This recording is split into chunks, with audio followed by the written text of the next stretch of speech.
Hello guys! Welcome back to my channel!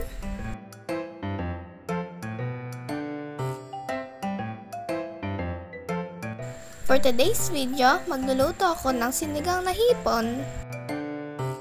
Simple lang ang mga kailangan nating sangkap.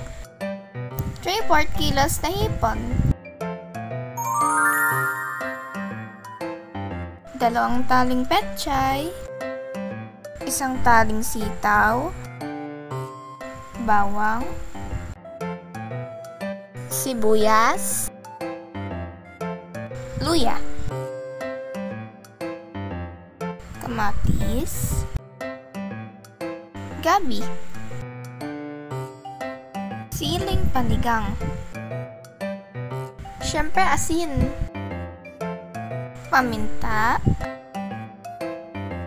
sampalok mix. Sabaw mula sa pinag-unaban ng bigas. Simple lang ang gagawin. Halo na agad natin ang bawang, luya, sibuyas at kamatis sa pinag-unaban ng bigas bago ito pakuluin.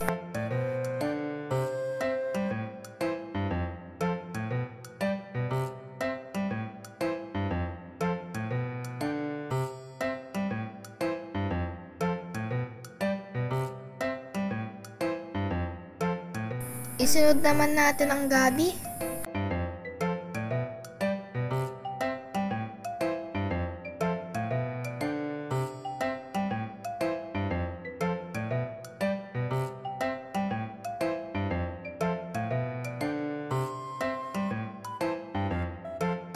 Guys, hindi ko talaga hiniwa ang kamatis. Kaya, dudurugin ko siya ng nakasalang.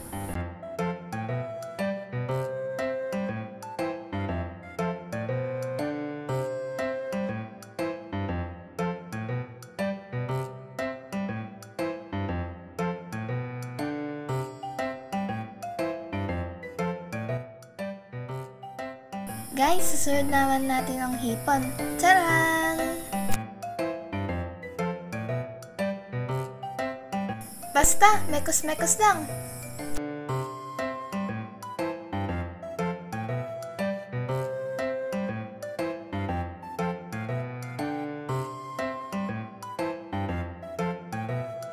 Pag medyo maluluto na ang hipon, lagyan na natin ang sitaw.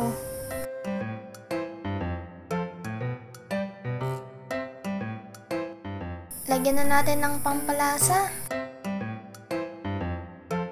asin, at syempre ng paminta. Ping ping ping ping!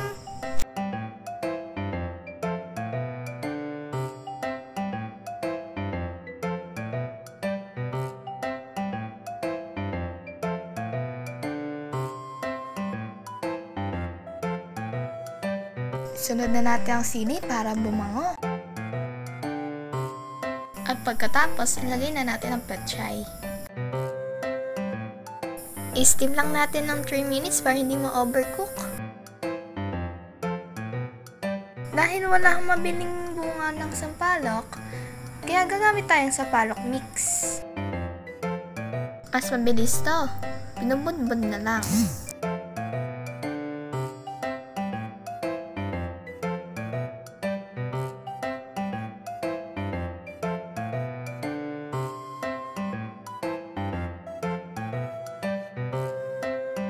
Pakulaan natin ng 2 more minutes. At charan! Tapos na. And now, the moment of truth. It's tikiman time. Oops, ang init pala. Pero wow, ang sarap guys! Yeah! Gustuhan niyo ba ang aking video? Please like and subscribe para updated ka. For comment and suggestions, please comment down below. Thank you for watching. Till next time. Bye!